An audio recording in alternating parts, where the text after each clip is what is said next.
Question of the video right at the start of the video. I was thinking to myself, if we look at valuations of draft picks around the NHL, what is the difference between two mid-second round picks, let's say, and a late first round pick? What's the difference? Do you think that you would take the two second round picks more? Because I actually think that I might, and I'm not sure the Canucks did that bad here for Kiefer Sherwood, and I also understand Vancouver's logic, but the trade rumors do not stop there. We have a lot to go over in today's video, but welcome back to Pixel Plus Hockey. You make sure to hit that subscribe button. It'd be so greatly appreciated, and thank you so much to those that are already supporting me as well. It is very humbling.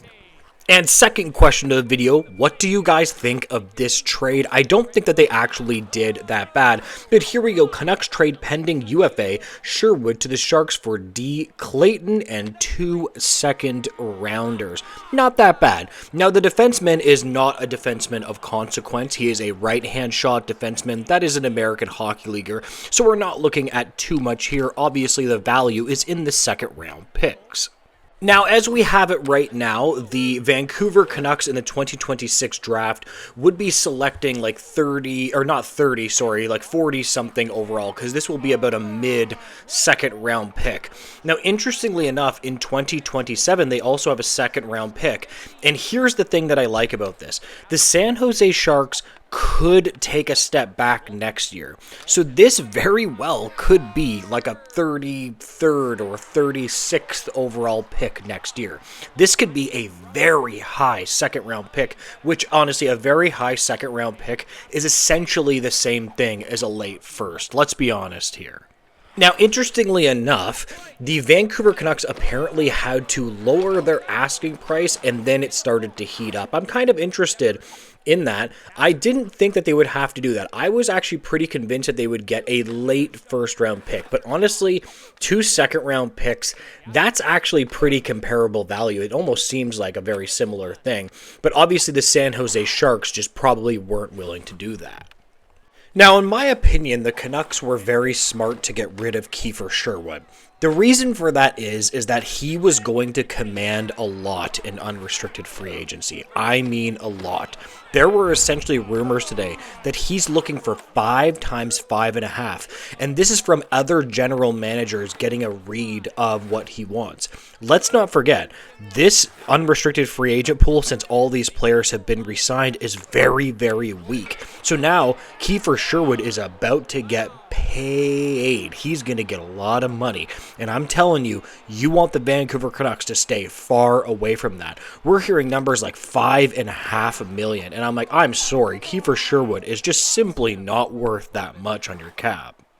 And yes, I know that the NHL salary cap is going up. I totally understand it. He's just not worth that much. He's just, I would pay him maybe 3.5, 4 maybe. I just don't look at it that way. He had a very high shooting percentage, and honestly, logically, it just made a lot of sense to move on from this player. Now, shifting gears away from the Kiefer Sherwood trade, which is kind of interesting that all these trades are dropping now with Rasmus Andersson and Kiefer Sherwood, we have more really interesting rumors around Elias Pettersson. And when it comes to Elias Pettersson, I was thinking to myself, well, I mean, I don't think that they're actually going to trade him, but it looks like the Canucks are willing to do this top down. It does not look like they're willing to do, well, we've heard rumors of a retool, but it seems that they're willing to more actually go deeper on this. And here we have a really interesting quote. David Pagnotta regarding Elias Pettersson. The Canucks have a willingness to listen because of the magnitude of the cap hit.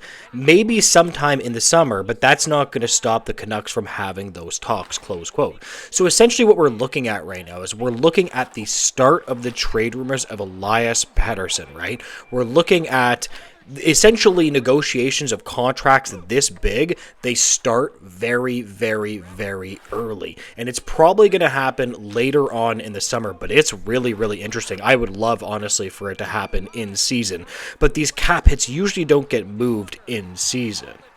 And here we have Frank Cervalli regarding Elias Pettersson. I think Detroit have got the wherewithal and the future pieces, most importantly, to make it make sense for the Canucks. They also have the cap flexibility, Canucks Central, close quote. Now, that would be a very, very, very good trade partner for them because the Red Wings have a plethora of a decent amount of young centers, and they are a team that is on the upswing, in my opinion. The Red Wings have had a pretty darn good season, and you're looking at this team saying this kind of makes sense for them. Like, if you have a team like the Red Wings that has a pretty good amount of young centers and they're doing pretty well there, you could target one of their good young players and say, can we get one of those players? Now, it would be going very deep into the rebuild, but it might make logical sense. For example, we have a player that the Red Wings have, a young center named Nate Danielson. I actually like this player quite a bit. He is a center. He shoots right. He's 6'2". He was drafted 9th overall in the 2023 NHL entry draft, and in 25-26, he's had a bit of an up and down season, but he's generally shown progression, at least in my opinion. 7 points in 28 games, and in the American Hockey League, 8 points in 9 games at only 21 years old. So perhaps, I mean, again, that doesn't have to be that specific player, but that's a player that I would be trying to get out of the Red Wings if I could for Elias Pettersson. That is very interesting, though, that it seems that this isn't just fluff. It seems that the Vancouver Canucks are generally willing to trade this player. Then the question becomes about Elias Pettersson. Are you trading him at a low, right? Is his value low, and are you trading him at a low? It kind of seems like you are, right? No matter what it is, these past 2 seasons, Elias Pettersson has not been up to his 80 or 100 point on pace self. He's been more of a 55 to 60 point player, and he's getting paid about $11 million. The question then becomes, how much can you actually get from other teams? Like, for example, will the Red Wings even give you Nate Danielson or something like that? Then it might make sense to hold on to him, at least until he's having a good season. Although, to be fair, on the other hand, you could make the argument that he's a center, and he's a top 6 center. So even though he's getting overpaid, the Canucks might be able to get rid of him and get positive assets just because of how terrible the NHL is in terms of just centers. Like, it's really hard to come by a top 6 center of any kind. And no matter what the haters are going to say, Elias Pettersson is a top 6 center. That is not a debate. And if he goes on the Red Wings, perhaps he scores a little more. He has a bit of a fresh start, and he's on a more competitive team, and it might make logical sense.